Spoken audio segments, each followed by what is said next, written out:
Jesús les dijo: mi tiempo aún no ha llegado, mas vuestro tiempo siempre está presto.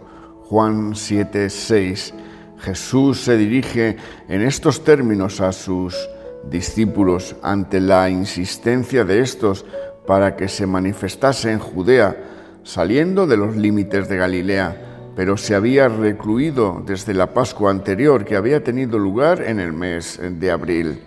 La fiesta de los tabernáculos se celebraba en otoño, hacia el mes de octubre. Este retiro en Galilea tiene como causa el que los judíos procuraban matarle. Por eso Jesús no quería andar en Judea. 6 meses antes, por la fiesta de la Pascua, Jesús había sanado en sábado a un paralítico. Por esto los judíos aún más procuraban matarle, porque no solo quebrantaba el día de reposo, sino que también decía que Dios era su propio Padre, haciéndose igual a Dios. Juan 5:18.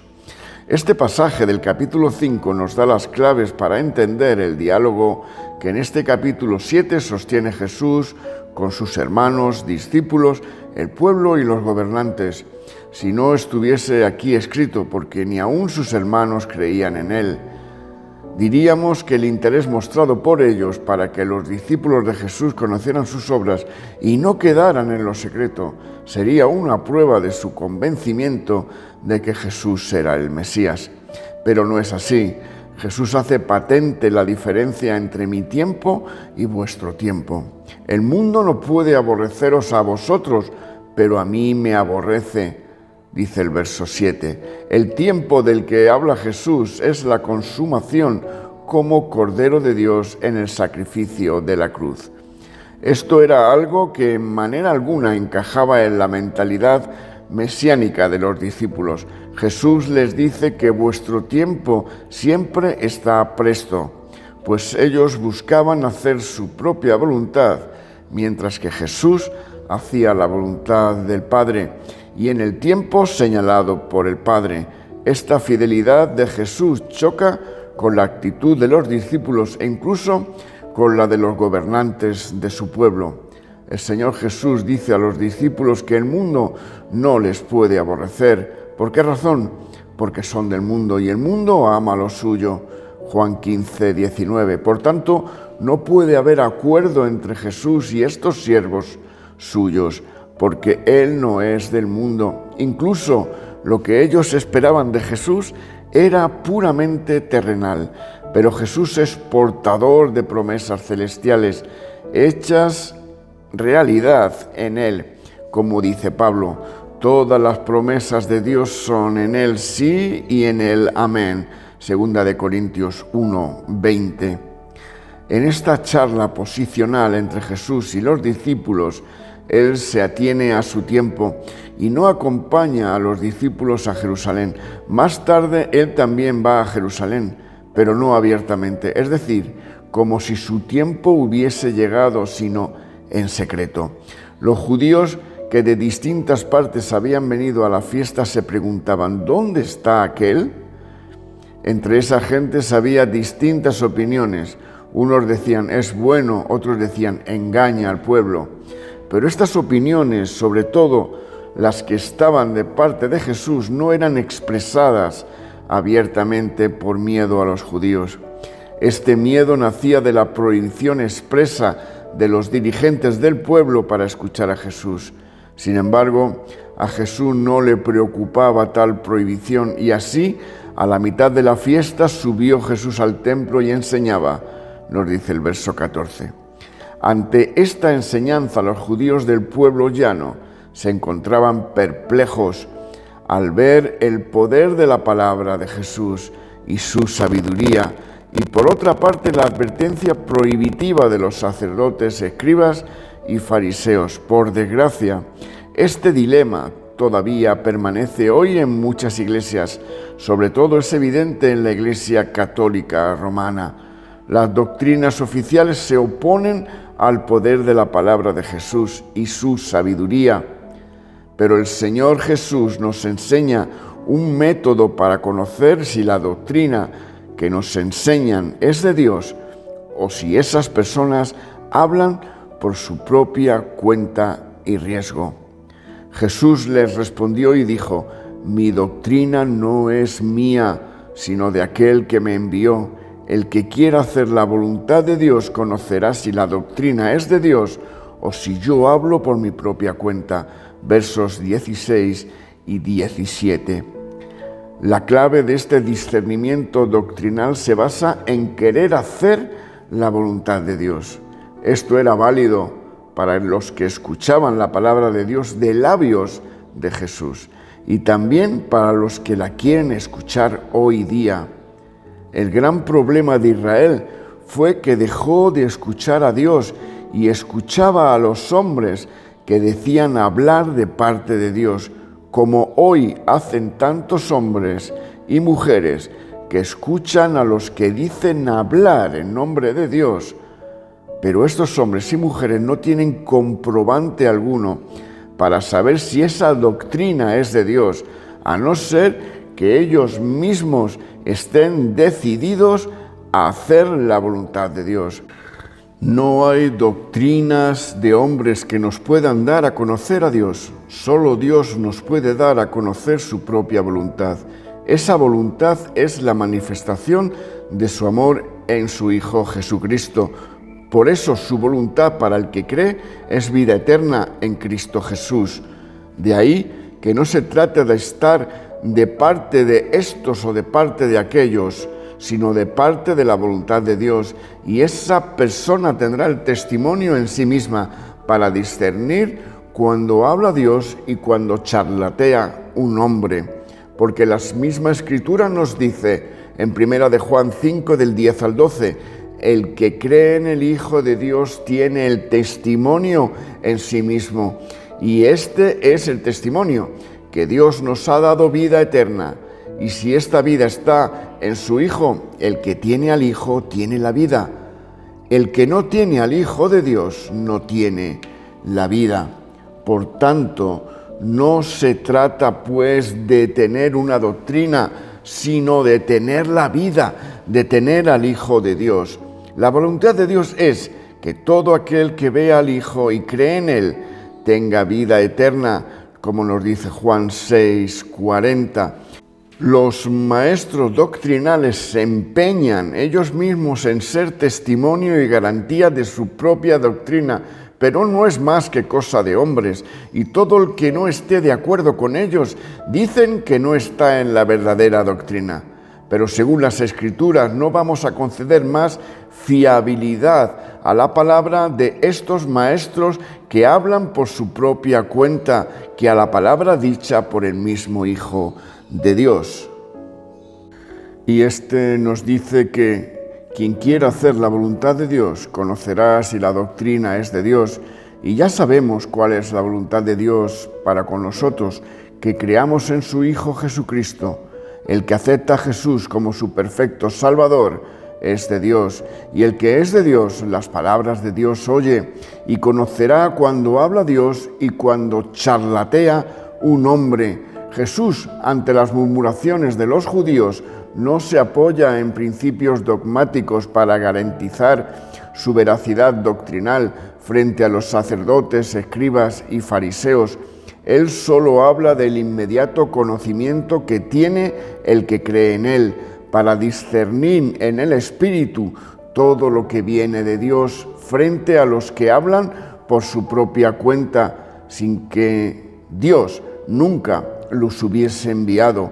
Pues el Señor dice al profeta Jeremías: a todo lo que te envíe irás tú y dirás todo lo que te mande. Jeremías 1:7.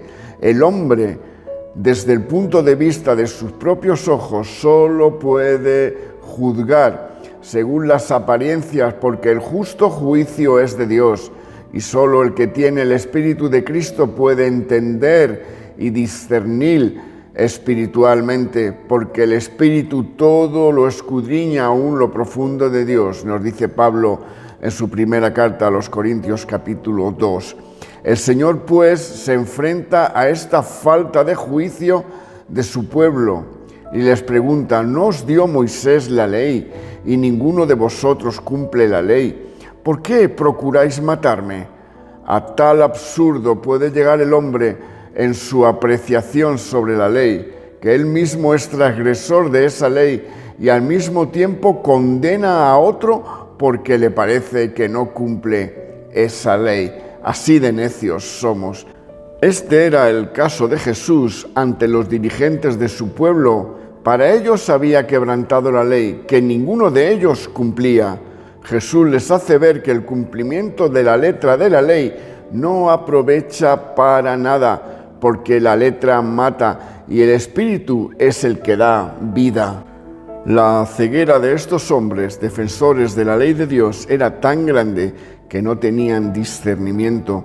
Cuando quebrantaban la ley pensaban que la cumplían, y cuando alguien como Jesús cumplía con el espíritu de la ley, le acusaban de transgresor e incluso estaban tan ciertos de su juicio que lo ratificaban con la muerte. Y la historia se repite en nuestro tiempo, porque en la Iglesia Católica los cánones del Concilio de Trento aún están vigentes con sus anatemas contra todos aquellos que no quieren vivir bajo la letra de la ley, sino bajo la gracia por medio de la fe en Cristo. Y estos cánones de muchas maneras y formas ya han infligido dolor, sufrimiento y muerte a muchos de los santificados por la fe de Jesús. El Señor Jesús, en su diálogo con las gentes, les habla de la circuncisión, que se puede realizar en día de reposo, y nadie por eso se siente culpable ante la ley. La circuncisión era la señal del pacto y a la vez una medida higiénica para la salud física. Entonces Jesús les pregunta: ¿os enojáis conmigo porque en día de reposo sané completamente a un hombre? Verso 23. ¿No es esta también una señal de que el pacto de Dios sigue vigente con su pueblo? Y que Dios no dio la ley a su pueblo para matarlo, sino para darle vida, como Jesús mismo hizo con el paralítico de Juan 5. Pero el hombre es un artista sagaz en poner disculpas para hacer siempre su propia voluntad y no seguir el consejo de Dios. Vista la claridad con la que Jesús deja a los judíos al descubierto con sus falsos juicios y su falsa interpretación de la ley, ahora se interrogan si los gobernantes habrán reconocido que este es el Cristo. Esta es la maniobra más necia que uno puede hacer ante el Señor, tratar de buscar respuesta en lo que admitan los gobernantes, sacerdotes, escribas y fariseos, y no ir personalmente al Señor y aceptarle como mi personal Salvador, y tener el valor de responder de mi decisión sin apoyarme en lo que digan los demás. Para estos judíos, su conocimiento natural sobre la procedencia de Jesús y lo que ellos creían conocer de las Escrituras les vale la excusa para no aceptar a Jesús como el Cristo. El aunar el propio conocimiento natural con lo que uno extrae de la Biblia tiene siempre como finalidad no aceptar a Jesús como el Cristo de las Escrituras, el Hijo del Dios vivo, porque de Él procede y Él le envió. Esta actitud clara de Jesús le enfrenta con los esquemas legales de los principales sacerdotes y fariseos, quienes enviaron alguaciles para que le prendiesen, dice el verso 32. Pero el Señor les dice que aún falta un poco de tiempo para que se cumpla su tiempo de dejar este mundo e ir al que lo envió. Una serie de interrogantes como ¿a dónde se irá? ¿Se irá al Padre? ¿Qué significa esto? Entretienen a estos oyentes en sus propias mentes sin aceptar al que se le presenta como el enviado de Dios. Esto hace que Jesús se ponga en pie y alce su voz diciendo: si alguno tiene sed, venga a mí y beba. El que cree en mí, como dice la Escritura, de su interior correrán ríos de agua viva. Este es el testimonio vivo del Dios viviente, sin intermediarios, sin dogmas preconcebidos, sin estructuras eclesiásticas, sin obras específicas de hombre. El hombre solo tiene que hacer una cosa: Venga a mí y beba, dice Jesús, porque el manantial de la vida eterna está en Jesús, y de ese manantial solo se bebe creyendo directa y personalmente en Jesucristo. El que cree en mí, dice Jesús, de su interior correrán ríos de agua viva. Y este es el Espíritu que reciben todos los que creen en Jesús. Pablo a los de Corinto les dice: ¿no sabéis que el Espíritu de Dios mora en vosotros? No te detengas ante los maestros que hablan por su propia cuenta, ni bebas de sus charcas entoldadas por sus diferencias doctrinales. No te hagas merecedor de las palabras proféticas de Jeremías, que dice: me dejaron a mi fuente de agua viva y cavaron para sí cisternas rotas que no retienen el agua. Jeremías 2:13. Jesús con su voz te dice: ven a mí y cree en mí, y entonces conocerás que mi palabra es verdad y que el Espíritu mora contigo y está en ti, como nos dice Juan 14:17. Que el Señor te guarde, te dé discernimiento y coraje, valor para ponerte en el lado que te corresponde. Dios te bendiga. Amén y amén.